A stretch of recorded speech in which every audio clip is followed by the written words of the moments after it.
The truth is that Leonard's imprisonment is part of a broader effort to suppress Indigenous resistance and to scapegoat a man for a broken system's failures. The FBI needed to pin these murders on someone, and Leonard became the perfect scapegoat.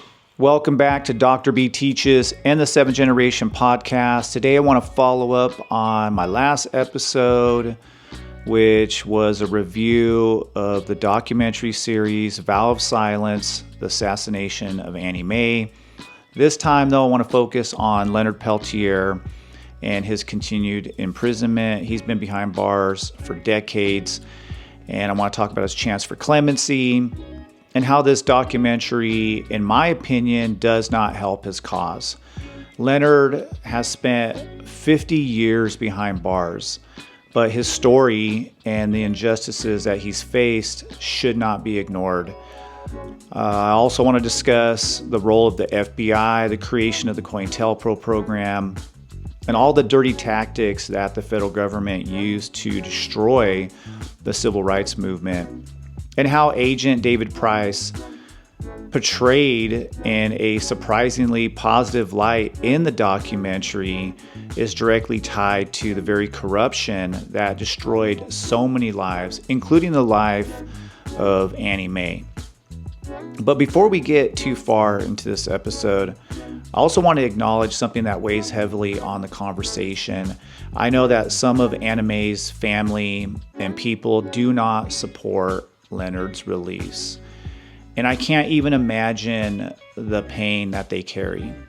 Annie Mae's death has left a deep wound for her community, for her children, and all of her family, and that pain is real and it shouldn't be ignored. But at the same time, Leonard's family has also suffered, and he also deserves justice.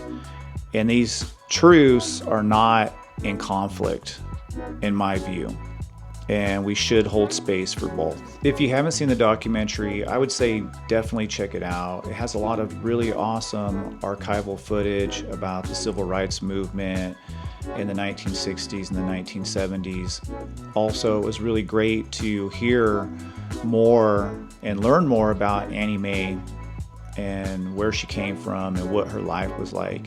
And like I said, her story, her life should never be forgotten. My big complaint about the documentary is how Leonard and the American Indian movement is portrayed.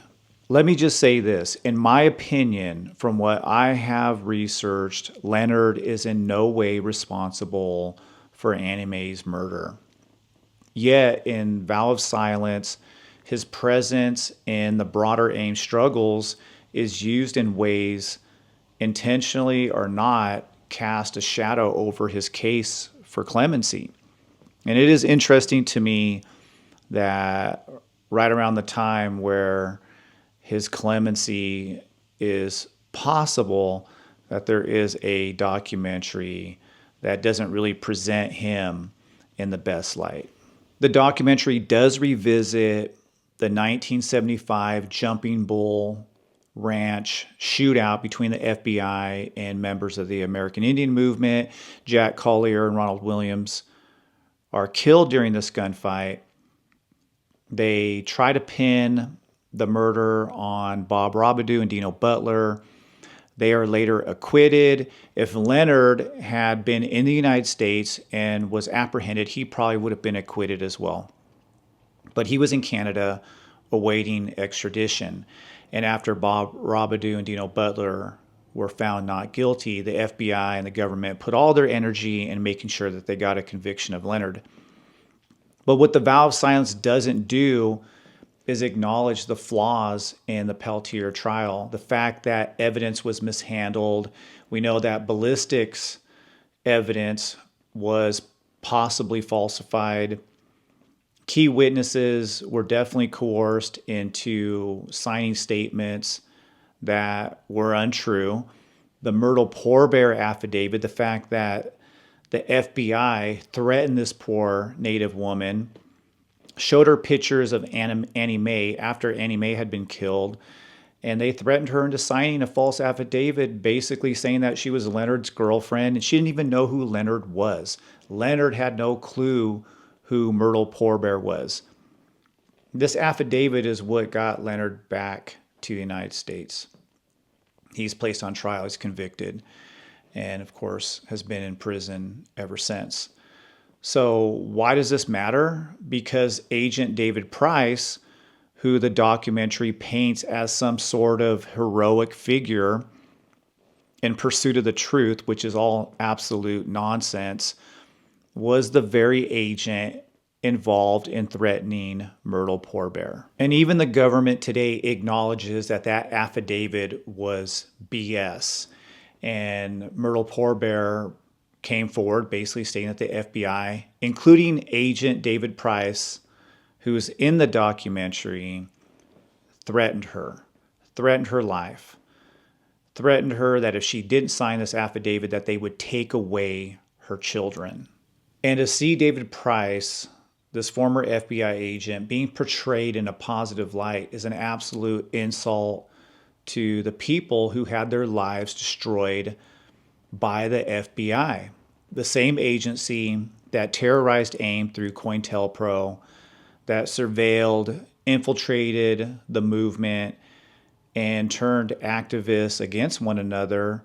All of a sudden, these are the good guys. I don't think so.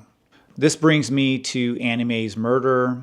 The FBI has massive responsibility here. They knew about Annie Mae's death and didn't do a thing about it.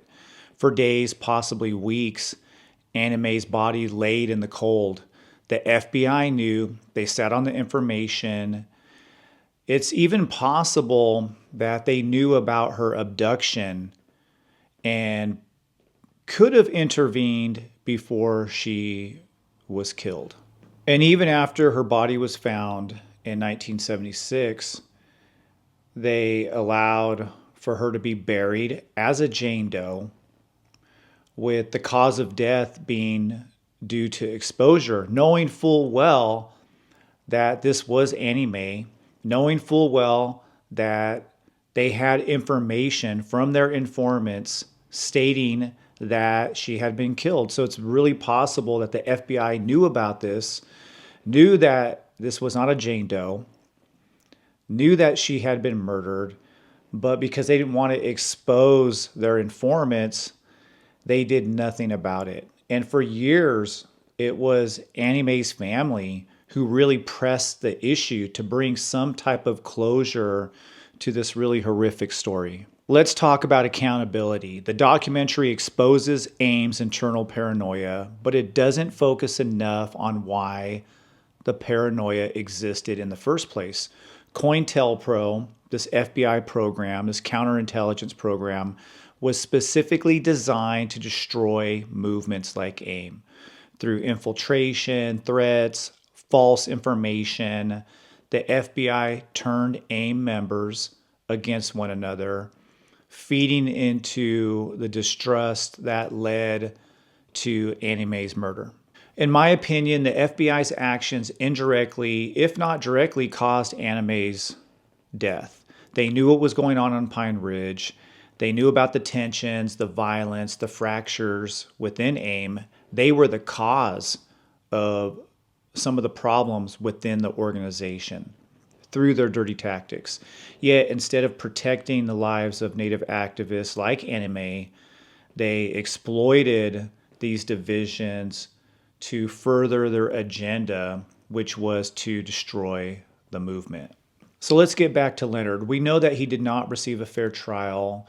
We know that the ballistic evidence that was used against him was nonsense, that the FBI affidavit, the Myrtle Poor Bear affidavit that was used to get him extradited back to the U.S. from Canada was nonsense, that Myrtle Poor Bear was basically threatened, that they told her they were going to take away her kids. She was showed pictures of Anna Mae after she had been killed to get her to sign off on an affidavit that the FBI knew was bogus.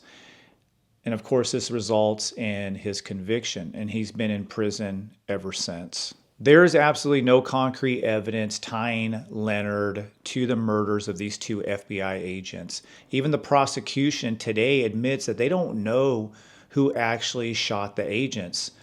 And despite all of this, Leonard has been in prison for 5 decades. While the FBI points to his case as justice served, the truth is that Leonard's imprisonment is part of a broader effort to suppress Indigenous resistance and to scapegoat a man for a broken system's failures.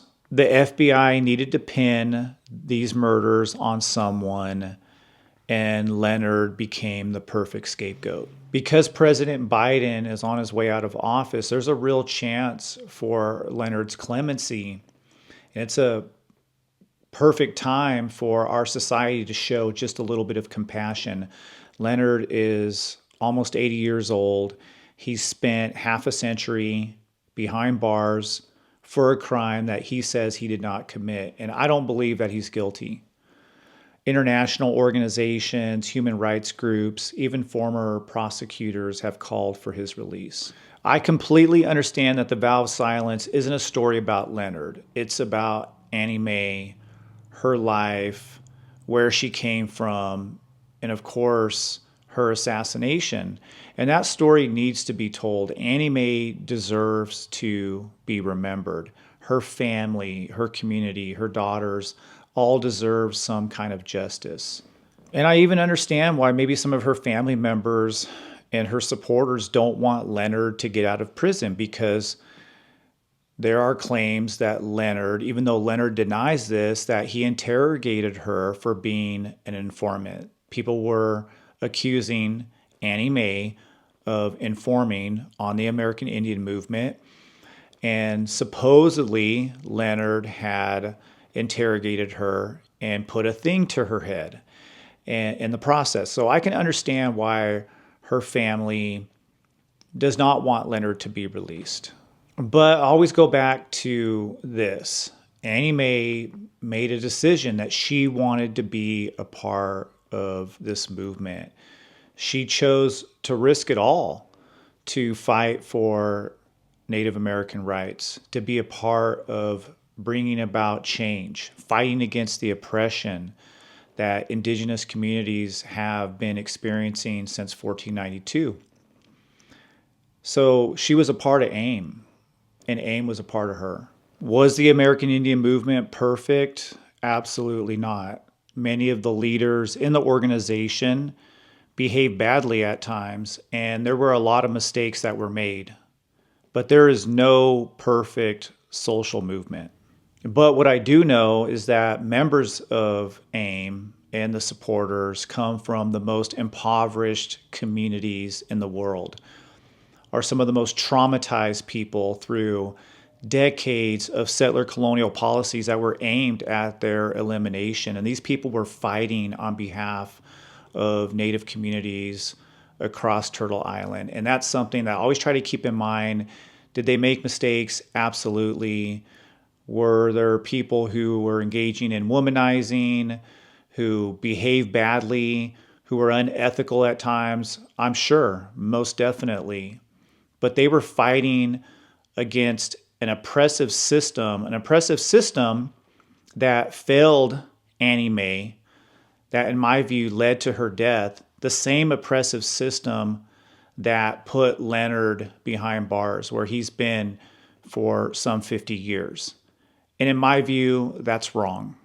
I just have a hard time being hypercritical of people who are fighting for their human rights and the rights of oppressed peoples. This is where I believe we need to shift the conversation. The story of Leonard, Annie Mae, the American Indian movement is definitely one of pain and trauma, and of course, systemic injustice. But it's also a story of Indigenous resistance. I know that we can't ignore Annie Mae's family, the voices that are coming from her community who feel that releasing Leonard would be a dishonor to Annie Mae's memory. Their pain is definitely valid and their loss is unimaginable. But Leonard's imprisonment is also a major injustice. And in my opinion, these two truths can coexist. For me, Leonard's case is about justice. It's about compassion. It's about acknowledging the truth about what happened to the American Indian movement and how the federal government, via the FBI, aimed to completely destroy any organization that was fighting for civil rights, any organization that did not agree with the status quo. It's about taking a stand against the violence and suppression that Indigenous people were faced with for literally hundreds of years. For those of you who are listening, I really do encourage you to learn as much as you can about Leonard Peltier's case, about Annie Mae's story, about the American Indian movement, and the FBI's COINTELPRO program that was aimed to dismantle anybody who went against the status quo. And if you believe there was some type of injustice that happened, then I encourage you to support Leonard's clemency. As far as I'm concerned, he has suffered enough. It's really time for him to come home. All right, I want to thank everybody for tuning in to Dr. B Teaches and the 7th Generation podcast.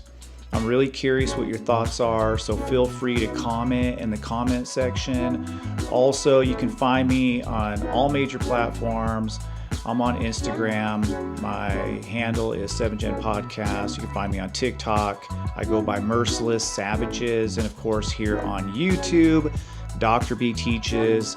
The podcast can be found on Spotify, Apple Podcasts. Just search the 7th Generation Podcast and you can find me. And of course, if you like my content, feel free to share it. And don't forget to subscribe to Dr. B Teaches. All right, y'all. Till next time. Later.